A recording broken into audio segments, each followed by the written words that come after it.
Sir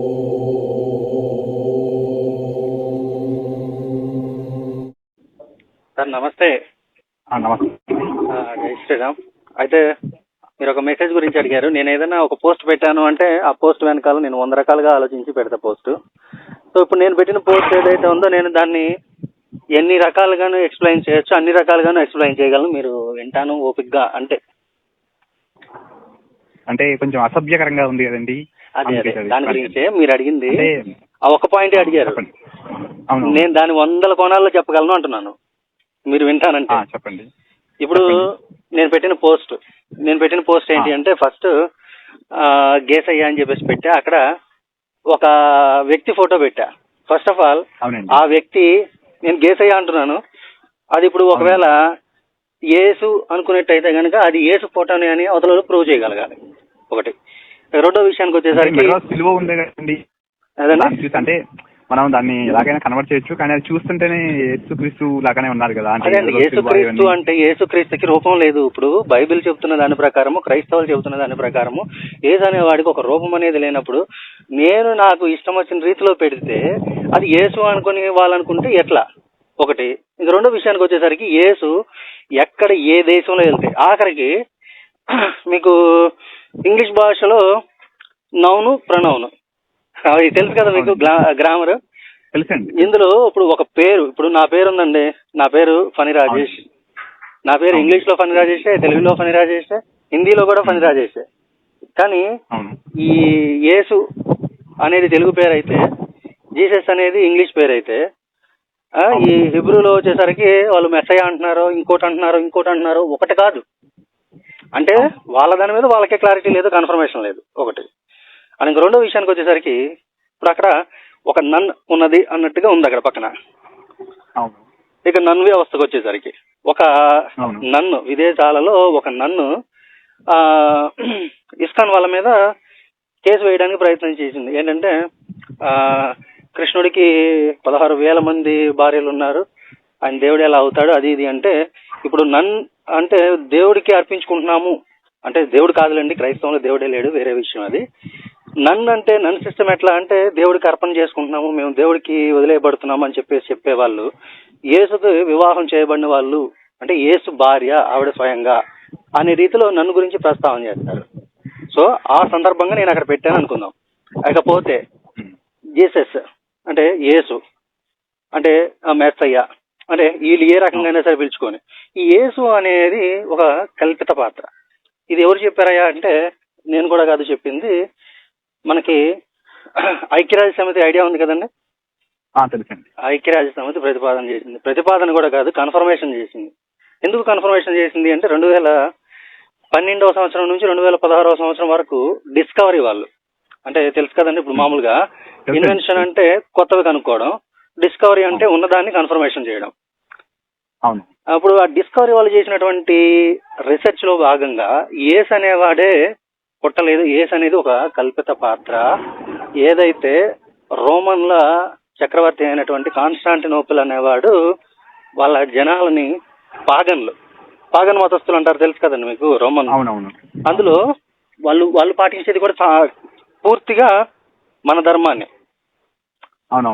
హిందూయిజాన్నే పాటిస్తారు. వాళ్ళు పాగని చెప్పుకుంటారు. వాళ్ళు వాళ్ళ తగినట్లుగా వాళ్ళ తోచిన రీతిలో ఆరాధన చేసుకుంటుంటారు. అయితే వీళ్ళందరినీ కంట్రోల్ చేసి వాడి చెప్పి చేతల్లోకి తెచ్చుకోవడానికి సూర్యుడు పుట్టినరోజు ఆదివారాన్ని బేస్ చేసుకొని, మిత్రాయిజం అనే దాన్ని బేస్ చేసుకొని, ఏదైతే సూర్యుడి పుట్టినరోజు ఉందో దాన్ని బేస్ చేసుకుని సృష్టించినటువంటి ఒక కల్పిత మతం క్రైస్తవం. యేసు అనేవాడు అసలు బైబిల్ ప్రకారమే పుట్టలేదు. నేను దాన్ని ఆల్రెడీ పాస్టర్ని లైవ్ లో కూర్చోబెట్టి మా ఛానల్లో ప్రూవ్ చేసాం ఆల్రెడీ. సో బైబిల్ వాక్యాల ఆధారంగా యేసు అనేవాడు పుట్టలేదని ప్రూవ్ చేసాం. అండ్ ఈ యేసు అనేది ఒక్కొక్క దేశంలో ఒక్కొక్క రకంగా ఉంటుంది. యేసు ఫోటో అన్ని ఫోటోల్లోనూ యేసు ఫోటో ఏదన్నది ముందు కన్ఫర్మ్ చేయాలి. ఇప్పుడు నేను పెట్టిన వాడు యేసే అనడానికి, అంటే అన్ని వేల సంవత్సరాల నాటి ఫోటో ఇప్పుడు దొరకదు కదండి. నేను అదే అడుగుతున్నానండి. నేను అంటుంది అన్ని వేల సంవత్సరాల నాటి ఫోటో కాదండి. నేను అంటుంది ఏ దేశానికి వెళ్తే ఆ దేశంలో ఉన్నటువంటి మనుషుల యొక్క వర్ణన, వాళ్ళ యాటిట్యూడ్, వాళ్ళ రంగు, ప్రవర్తన, అన్ని విధానాలను బేస్ చేసుకుని అక్కడ యేసు బొమ్మను క్రియేట్ చేస్తారు. అలా ఉన్న 196 దేశాల్లో మన ఇండియాలో ఉన్న జీసస్ ఫోటో అనేది ఇప్పుడు మామూలుగా అది ఇండియాలో ఉన్న ఇప్పుడు జీసస్ ఫోటో ఉందండి. అది ఇండియా ప్రకారంగా ఉండదు కదా. అది మన ఎలాగైతే మనకి బ్రిటిషర్స్ ఎలాగ ఇచ్చారో ఆ ఫోటోనే మనం ఫాలో అవుతాం. అదేనండి, బ్రిటిషర్స్ ఇచ్చారు. ఎక్కడి నుంచి ఇచ్చారు? బ్రిటిషర్స్ ఎవరు ఇచ్చారు ఫోటో? ఏసు ఫోటో? ఇప్పుడు ఆఫ్రికాకి వెళ్తారు, ఆఫ్రికాలో నీగ్రో ఏసు కనబడతాడు. అమెరికాకి వెళ్తారు, అమెరికాలో తెల్ల ఏసు కనబడతాడు.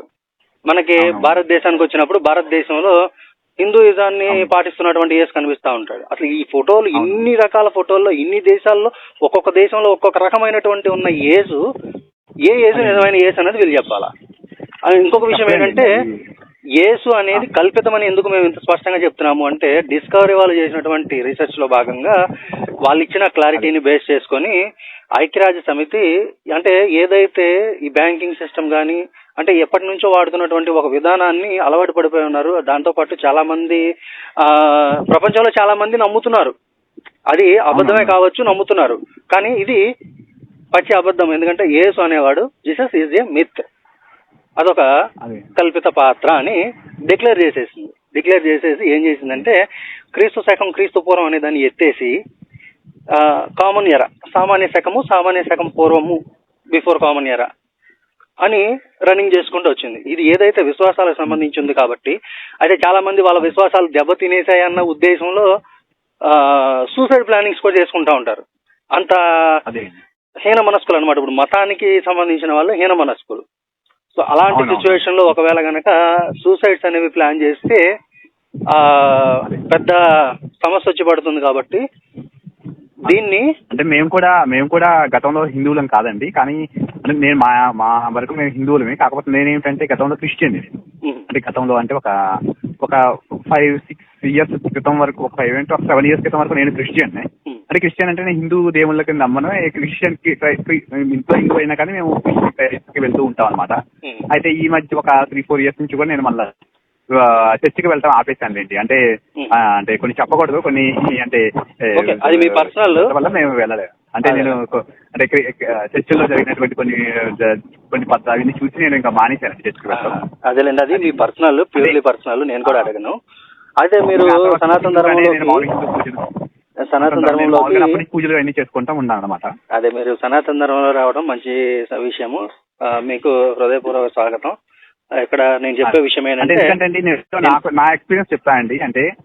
అంటే చర్చిలకు ఎట్లా ఉంటుందంటే మామూలుగా నా ఎక్స్పీరియన్స్ చెప్తున్నాను. నేను ఎక్కువగా క్రిస్టియన్ స్కూల్స్ లో కూడా చదవలేదు. కానీ స్కూల్లో ఉన్నప్పుడే నాకు ఏమైందంటే మా ఇంగ్లీష్ టీచర్ అనేవాడు ఫాదర్ అనమాట, అంటే చర్చి ఫాదర్. ఆయన అట్లా మా అందరినీ కూడా ఆదివారం అంతప్పుడు మా క్లాస్ అందరినీ కూడా చర్చికి తీసుకెళ్తే అలవాటు చేశారు అన్నమాట. అట్లా నేను చెప్పండి.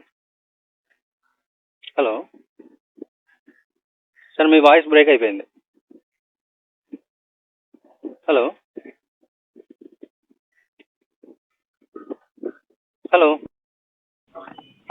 అదే అండి. అంటే మీరు కొంచెం వైలెంట్ గా ఉన్నాయండి. దానికి మీరు చేసేవన్నీ పోస్టులు అలాంటివన్నీ కూడా అది మన మీద జరుగుతున్న దాడి వైలెంట్ గా ఉంది కాబట్టి మనం కూడా వైలెంట్ గానే రియాక్ట్ అవ్వాలి కదా.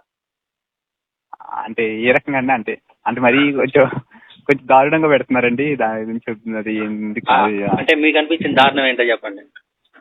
అదే అండి, నేను అంటే ఏమనుకోవద్దండి. అంటే నిన్న ఒక పోస్ట్ అంటే చూస్తానండి, మామూలుగా వస్తా ఉంటాయి కదా యూట్యూబ్ లో మీ పోస్టులు. అది నిన్న యేసుక్రీస్తు మీద చెప్పారు కదా ఒక పోస్టు, అది కొంచెం వల్గారిటీగా ఉందండి. మరి అలా పెట్టడం కొంచెం తప్పు కదండి అది. సరే, ఒక్కసారి నాకు అది స్క్రీన్ షాట్ పెట్టండి, నేను మీకు ఎక్స్ప్లెయిన్ చేస్తాను. అది ఓకే అండి? సరే అండి, ఒకసారి నాకు పెట్టండి, నేను మీకు ఎక్స్ప్లెయిన్ చేస్తాను. సరే. Okay, right.